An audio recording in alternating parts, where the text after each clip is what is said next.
Video பார்க்குற எல்லாருக்கும் வணக்கம். இது உங்கள் ரெஸ்லிங் கிங் தமிழ். நான் உங்கள் ரகுமான். ட்ரூ மக்கின்டையர் டபிள்யூபிள்யூல கான்ட்ராக்டை ரீசைனிங் பண்ண மாட்டேங்கிறாங்க. ரோமன் ரெயின்ஸுக்கு நிஜமாகவே இன்ஜுரி ஆகிருக்குதான்.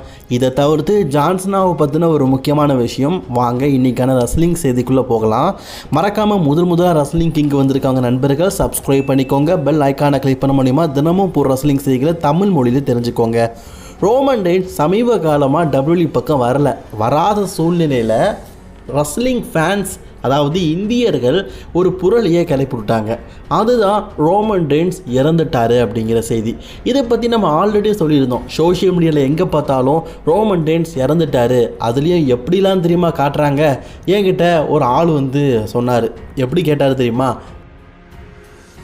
ஆக்சுவலி ஃபஸ்ட்டு நான் ரோமன் ரெயின்ஸ் இறந்துட்டார் அப்படின்னு இன்ஸ்டாகிராம்லையும் சோஷியல் மீடியாலையும் பார்க்கும்போது சாதாரணமாக விட்டுட்டேன்.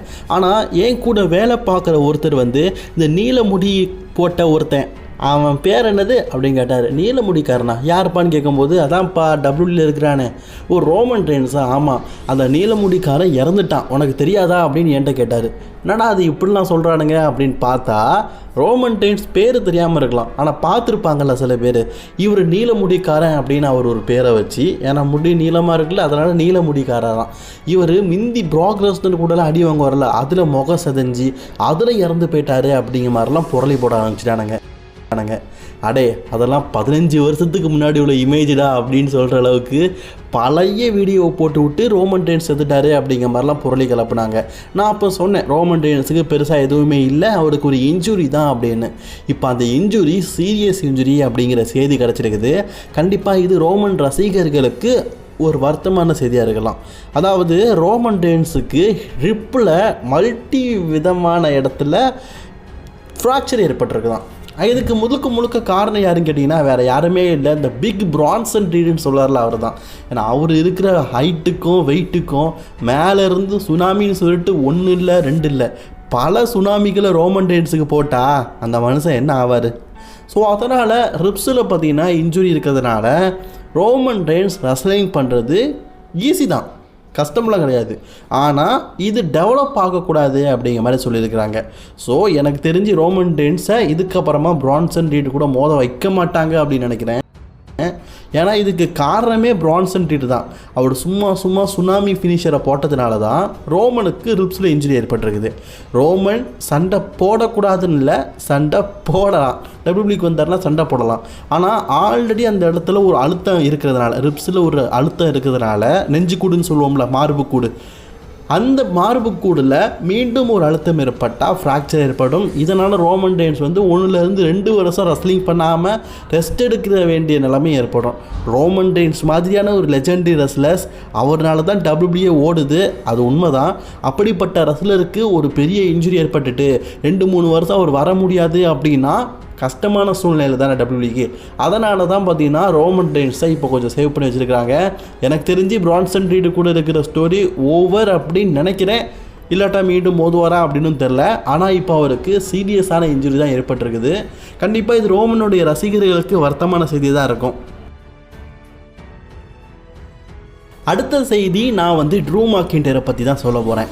ட்ரூ மக்கின்டையருடைய வருஷம் கான்ட்ராக்டை ரெடியூ பண்ணதுக்குள்ளே டபிள்யூபிள்யூ படாப்பட்டுறானுங்க. ஆக்சுவலி ட்ரூ மக்கின்டையர் நல்ல உயரம், நல்ல ஃபிசிக்கலி இருக்கிற ஒரு ஃபிசிக்கான ரெஸ்லர். முன்னாடி இருந்த ட்ரூவா அப்படின்னு கேட்குற அளவுக்கு ஃபிசிக்கலி சூப்பராக இருக்கார், செம்மையாக சண்டை போட்டார். ஆக்சுவலி ஒரு அரக்கன் சொல்லுவோம்ல, ரெஸ்லிங் பண்ணுறதுக்கு ஏதுவான அரக்கன், அது ட்ரூ மக்கின்டையருக்கு ஃபிசிக்கலி இருக்குது, லுக் வேஸ் இருக்குது, எல்லாமே இருக்குது. அப்படிப்பட்ட ட்ரூ மக்கின்டையரோட கான்ட்ராக்ட் இந்த வருஷம் முடிய போகுது. போன வருஷமும் பார்த்திங்கன்னா முடிகிற நேரத்தில் ராக்கு கொக்கியை போட்டு எப்படியோ கான்ட்ராக்டை ரீசைனிங் பண்ண வச்சுட்டாரு போன வருஷம். இப்போ அவருடைய கான்ட்ராக்ட் மீண்டும் முடிய போகுது. டபிள்யூபிள்யூ பார்த்தீங்கன்னா மீண்டும் ட்ரூ மக்கின்டையர்கிட்ட கேட்கும்போது ட்ரூ மக்கின்டையர் இன்னும் ரெனியூ பண்ணலையா. என்னப்பா அந்த ஆளுக்கு பிரச்சனை அப்படின்னு கேட்டிங்கன்னா, ட்ரூ மக்கின்டையர் இப்போ அன்ஹாப்பியாக தான் டபிள்யூபிள்யூ இருக்கிறாரு அப்படிங்கிற மாதிரி சொல்லியிருக்கிறாங்க.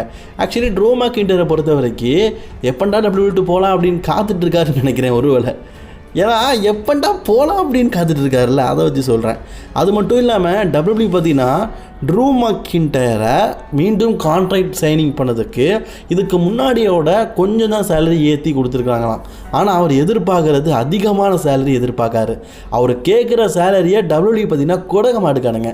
ஏன்னா இப்போ ரோமன் ரெயின்ஸ் எல்லாம் பார்த்தீங்கன்னா 15 மில்லியன் வாங்கும்போது இவர் ஒரு $5 மில்லியன் எதிர்பார்ப்பார்ல, கிட்டத்தட்ட ஒரு 80 கோடி ரூபா சம்பளத்தை எதிர்பார்ப்பார்ல வருஷத்துக்கு.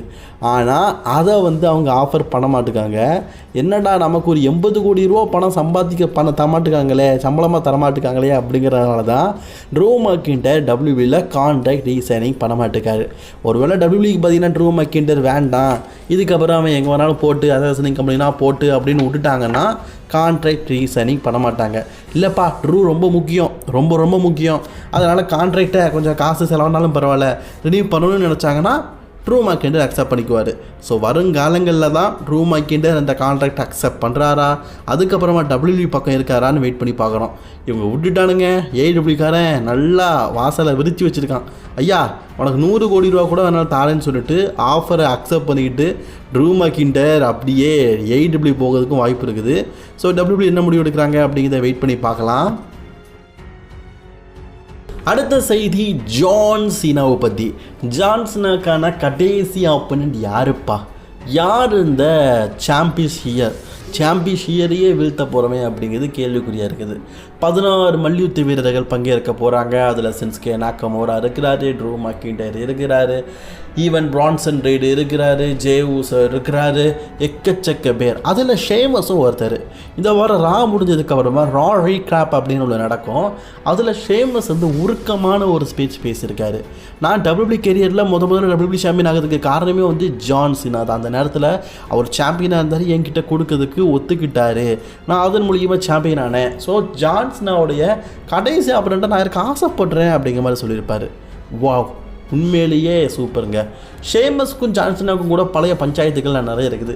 2025 பல ட்ரீம் மேட்சஸை, பழைய பஞ்சாயத்துகள் பல ஓட்டுற மாதிரி WWE மேட்சஸ்லாம் வச்சாங்க. CM Punk கூடயா இருக்கட்டும், ராண்டி ஆர்டன் கூடயா இருக்கட்டும், நம்ம எதிர்பார்த்தது அனைத்தும் நடந்தது. ஆனால் ஷேமஸ் கூட இன்னும் அவர் மோதலை. ஷேமஸும் ஆசைப்படுறாரு. ஆனால் ஷேமஸ் முந்தி இருந்த மவுஸ் இல்லை. WWE பார்த்தீங்கன்னா சும்மா குப்பையாட்டும் தான் யூஸ் பண்ணிகிட்டு இருக்காங்க. ஒருவேளை அவர் வந்து கண்டெண்டர் செலக்ட் ஆகிட்டா ஷேமஸ் வந்து ஜான்சனோட ரிட்டைர்மெண்ட் மேட்ச்சில் சண்டை போடலாம். WWEல எட்ஜோடைய கடைசி மேட்சும் ஷேமஸ் கூட தாங்க இருந்தது, ஞாபகப்படுத்துறதுக்காக சொன்னேன். அது மட்டும் இல்லாமல் ஒரு சில போஸ்டர் பார்த்தேன், அது ரொம்ப நல்லா இருந்தது. ஷேமஸ் சொன்னதை வச்சு அவங்க சொல்லியிருக்கிறாங்க என்னென்னா, ஜான்சனா அதுக்கு முன்னாடியே இன்டர் கான்டினென்டல் சாம்பியன்ஷிப்பை வின் பண்ணிடணும். இன்டர் கான்டினென்டல் சாம்பியன்ஷிப்பை வின் பண்ணிவிட்டு ஷேமஸ் கூட விளையாடுறாருல அந்த ஃபைனல் மேட்ச், அது இன்டர் கான்டினென்டல் சாம்பியன்ஷிப் மேட்சாக இருக்கணும், அது நன்னா இருக்கும் அப்படிங்கிற மாதிரி சொல்கிறாங்க. உண்மையிலேயே நன்னா இருக்கும் கைஸ். ஏன் தெரியுமா? ஷேமஸ் இது வரைக்கும் இன்டர் கான்டினென்டல் சாம்பியன்ஷிப்பை வின் பண்ணதில்லை. வின் பண்ண அவர் கிராண்ட் ஸ்லாம் சாம்பியன். ஜான்சனாவை வீழ்த்தி அவர் சாம்பியன் ஆகும் பட்சத்தில் அவர் கிராண்ட் ஸ்லாம் சாம்பியனும் ஆகிவிடுவார். அதே நேரத்தில் ஜான்சனாவை வீழ்த்தினது இது இருக்கும். ஸோ ஜான்சனோட ரிட்டைர்மெண்ட்டும் ஒரு ரொம்ப அன்ஹாப்பியாக இல்லாமல் ஒரு ஹாப்பினஸ்ஸாக நம்ம ஷேமஸ் சாம்பியன் ஆன மாதிரி இருக்கும். அது நடக்குதா அப்படிங்கிறத வெயிட் பண்ணி பார்க்கலாம். அப்புறம் சில நாட்களாகவே நம்ம வந்து சொன்ன மாதிரி வீடியோ போடுறதில்ல. காலையில் 8 மணிக்குலாம் ஒரு வீடியோ போடுவோம், ஈவினிங் 4 மணிக்கெலாம் ஒரு வீடியோ போடுவோம் அப்படின்னு சொன்னோம். அது போட முடியலை. பட் ஆனால் இதுக்கப்புறமா ஸ்ட்ரிக்டாக நான் அதை தினமும் போடுறதுக்கு முயற்சி பண்ணுறேன்.